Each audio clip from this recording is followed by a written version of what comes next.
സ്വന്തമായിട്ട് നിർമ്മിച്ചതാന്ന് പറഞ്ഞു കേട്ടു. അതെ, ശരിയാണ്. ഇത് സാധാരണ പണ്ട് കാലത്ത് നമ്മള് ഈ മോട്ടറും മറ്റേതൊക്കെ ഉണ്ടാകുന്നതിന് മുമ്പ് തന്നെ കർഷകർ ഉപയോഗിച്ചിരിക്കുന്ന ഒരു സാധാരണ മെത്തേഡാണ്. ഇതിന് പ്ലാവ് കൊണ്ട് വെള്ളം തേകുക എന്ന് പറയുന്നത്.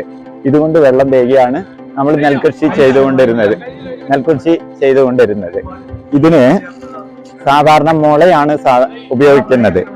ഇത് പുളിയുടെ കോല, ഇത് പെട്ടെന്ന് ഒടിഞ്ഞു പോവില്ല.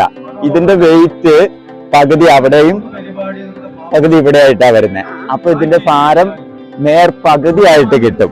അപ്പൊ നമ്മൾക്ക് ഒരു പ്രാവശ്യം കോരുമ്പോൾ വളരെയധികം വെള്ളം നമുക്ക് ഈസി ആയിട്ട് മേളിൽ എത്തിക്കാൻ പറ്റും. ഇങ്ങനെയാണ് പണ്ട് കൃഷി ചെയ്തുകൊണ്ടിരുന്നത്. ഇതിന് ഓരോന്നിനും ഓരോ പേരിലാണ് അറിയപ്പെടുന്നത്. അതായത് നമ്മുടെ പൂർവികർ ഇതിന് ഓരോന്നും ഇതിന് പ്ലാക്കൊട്ട എന്നാ പറയുന്നത്. പ്ലാക്കൊട്ട, ഇത് പ്ലാക്കണ എന്ന് പറയുന്നു, ഇത് പ്ലാക്കോൽ എന്ന് പറയുന്നു. അത് പുളിയുടെയാണ്, ഇത് ഇല്ലിയുടെ ആയിരിക്കും. ഇതിന് നമ്മൾ മെതി എന്നാ പറയുന്നത്. ഈ കോരി ഒഴിക്കുന്ന ഭാഗത്തിന് നമ്മൾ ഉമ്മറം എന്ന് പറയും, ഉമ്മറപ്പടി എന്നാ പറയുന്നത് കോരി ഒഴിക്കുന്ന ഭാഗത്തിന്. ഇതിന് നമ്മള് പ്ലാക്കാൽ എന്ന് പറയും. ഇതിന് നമ്മള് പൂരി എന്നാണ് പറയുന്നത്. പൂർവ്വര് പറയുന്നത്. ആ കാണുന്ന കല്ലിട്ടിരിക്കുന്നുണ്ടല്ലോ, അതിനെ പ്ലാക്കൂട എന്നാണ് പറയുന്നത്. പ്ലാക്കൂട. അതിന്റെ മുകളിൽ ഒരു കോലടിച്ച് ഇങ്ങനെ അടിച്ചിരിക്കുന്ന കോലുണ്ടല്ലോ, അതിനെ കൊരട്ടുകോൽ എന്നാ പറയുന്നത്. ഈ തൂങ്ങി ആടുന്നതുണ്ടല്ലോ, അതിനെ ഊഞ്ഞാൽ എന്നാ പറയുന്നത്. അപ്പൊ നമ്മുടെ പൂർവികർ ഓരോന്നിനും ഓരോ പേരിലാണ് അറിയപ്പെടുന്നത്. മെയിനായിട്ട് ഒരു കോല് പോയിട്ടിരിക്കുന്നുണ്ടല്ലോ, അതിന് നമ്മൾ പറയുന്ന തലായ എന്നാ പറയുന്നത്. എന്റെയൊക്കെ ചെറുപ്പത്തില് സ്കൂളിൽ പോകണമെങ്കിൽ ഇതുകൊണ്ട് ഇതിൽ 100 കൊട്ട 200 കൊട്ട വെള്ളം തേകുമ്പോൾ ഒരു അലക് എന്ന് പറയും. 200 കൊട്ട, അപ്പൊ 100 ആകുമ്പോൾ കൊട്ട ഇരട്ടി വെച്ച് 200 കൊട്ട വെള്ളം തേകുമ്പോൾ ഒരു അലകാവും. അങ്ങനെ എണ്ണിയാ തേകുന്നത്. ഇതിന് തേക്ക് പാട്ടൊക്കെ ഉണ്ട്. ഞാൻ സ്കൂളിൽ പഠിക്കുമ്പോൾ എന്റെ അപ്പാപ്പനാണ് ഇതെന്നെ പഠിപ്പിച്ചത്.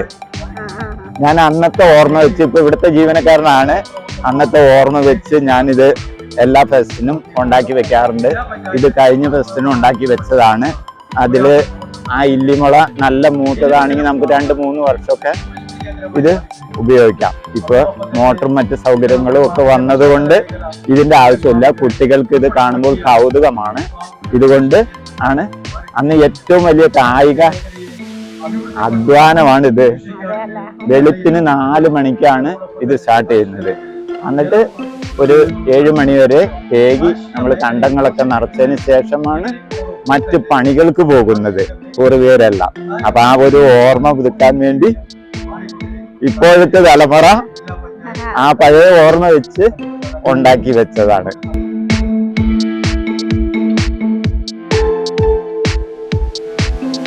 മീൻ കിട്ടിയോ? എത്രണ്ണത്തിന് കിട്ടി? എവിടെ എന്നിട്ട്? ആണോ, വലിയ മീനാണോ? പിന്നെ ഇവിടുത്തെ എല്ലാ പരിപാടികളും ഇഷ്ടപ്പെട്ട കൃഷി കാര്യങ്ങളൊക്കെ നിങ്ങളൊക്കെ ആണോ? 3 വർഷമായിട്ട് വരുന്നുണ്ട്.